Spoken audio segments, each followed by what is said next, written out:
major road project through the heart of Melbourne is facing massive cost overruns, as well as a lack of completion timeframe. All the while, Victoria's State Treasury continues to bleed money amidst lockdowns and attempted economic stimulus support measures. The project, which was originally pitched at the 2014 election, began as a measly $500 million series of on-off ramps to a new elevated road, has now ballooned into a potential $12 billion disaster.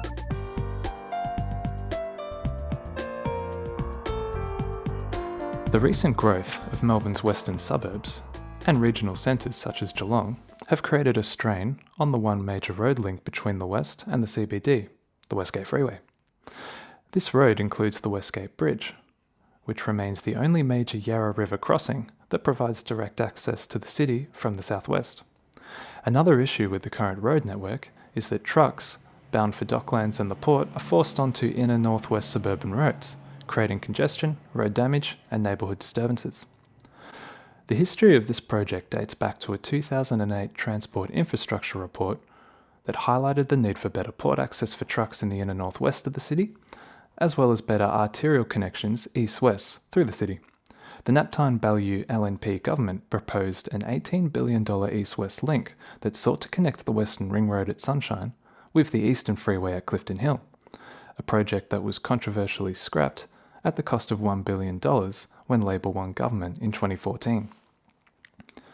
Prior to the 2014 election, Transurban had approached Labor with a project that would become known as the Western Distributor, that essentially sought to complete an amended western section of the LNP's proposed east-west link, a project that is still backed and partially funded by the federal coalition government. A deal was brokered with Transurban that would see them commit about 2/3 of the initial $5.5 billion funding the project was budgeted at, in exchange for a 10 to 15-year extension on tolling fees on CityLink, as well as a yearly increase. Incredibly, an independent budget office report found that Transurban stood to make an extra $7.5 billion in today's terms, or nominally $37 billion, over the next 25 to 30 years, based on that roughly $4 billion initial investment. After rebranding the project as the Westgate Tunnel in 2017, planning approvals were granted and construction began in 2018.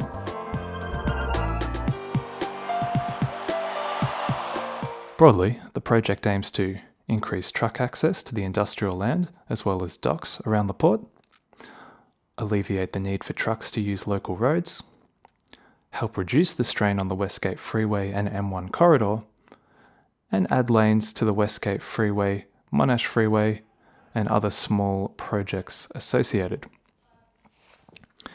The proposed road will run alongside the existing M1 corridor from the Western Ring Road interchange before diverting north just prior to the existing Westgate Bridge.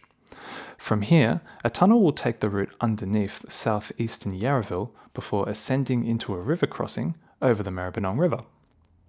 The route continues above ground over the industrial inner northwest, providing off-ramp access to Docklands and the port before reaching an effective terminus at the CityLink junction, with an expanded Wurundjeri Way funneling traffic into the CBD. The project commenced in 2018 and was set to be completed by mid-2022. The state government was unable to procure federal government investment for the project.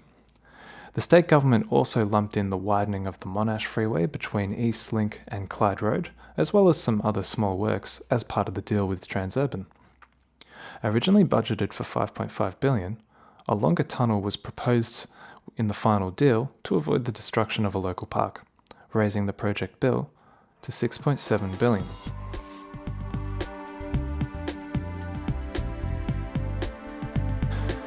The opaque nature of early negotiations and the part redaction of the original business case presented in 2015 raised some alarms early on, particularly regarding the aforementioned funding deal later brokered between the state government and Transurban.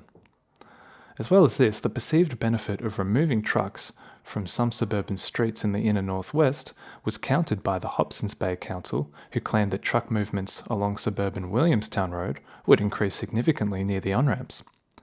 Other academics warned the Andrews government prior to signing the deal with Transurban in 2017 that a lack of independent scrutiny of the plans led to an overstatement of the perceived benefits of the project. Treasurer Tim Pallas, possibly swayed by former staffers who were now negotiating for Transurban, was instrumental in signing the deal, waving away the concerns of the Victorian Auditor General, who claimed that the market-led proposal lacked proof of any real benefits. These concerns highlight the issues with the private-public collaboration on major projects, where the governments, or taxpayers, are suckered in on the promise of jobs, votes, and the endearing image of Premier Daniel Andrews in a hard hat getting the job done, while the private consortiums are able to rort the public.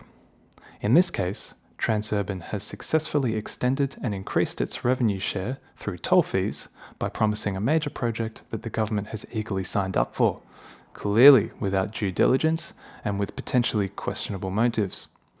Perhaps not unlike the rushed hotel quarantine private security firm deals that resulted in incompetent and unsupervised workers allowing the spread of coronavirus from quarantine into the community.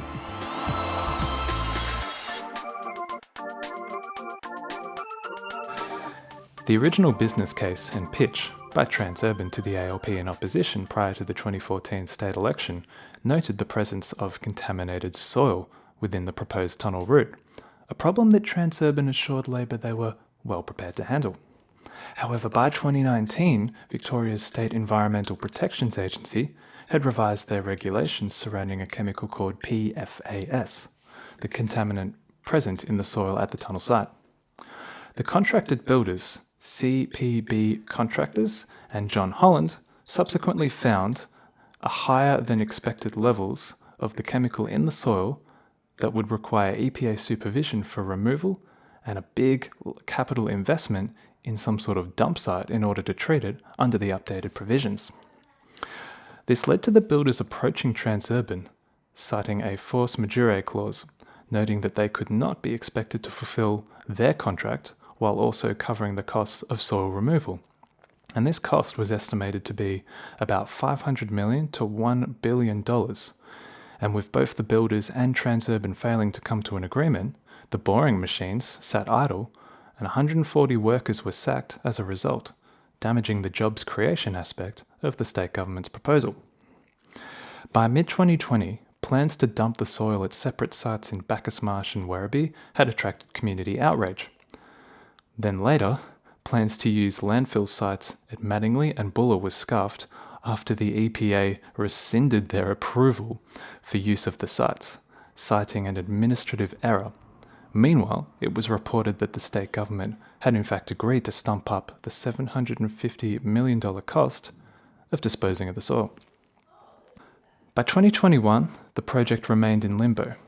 Transurban has estimated recently in August that it will cost at least an extra $3.3 billion of funding to complete the project. And a final completion date before the end of 2023 has been ruled out, with no alternative estimate date floated. Tunnelling has still not begun, owing to both the lack of agreement between the state government, Transurban and the builders over who will fund the disposal of toxic soil. However, site preparation at the Buller site is still going on.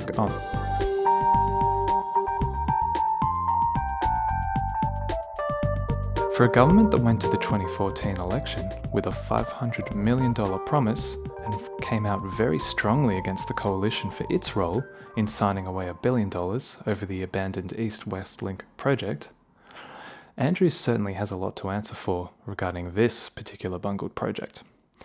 It is clear that a lack of independent scrutiny was placed on it, with objectors kicked off the consultation panel and concerns of both academics and the Victorian Auditor General waved away without thought. It is also clear that in Andrews' haste and keenness to get projects off the ground and quickly establish his political persona, his government have in fact walked right into a Transurban trap that will net Transurban billions of dollars in extra revenue and give them the ability to strong-arm the taxpayer over delays and cost overruns. This is a prime example of privatising the gains while socialising the losses. Yet, like with other contemporary examples, Andrews somehow walks away with his image largely unscathed, despite clearly failing to oversee good policy and good governance, resulting in a great financial loss to the Victorian people who seem increasingly unlikely to send him out of office in the 2022 state election. Thank you. My name's Max. I'll see you next time.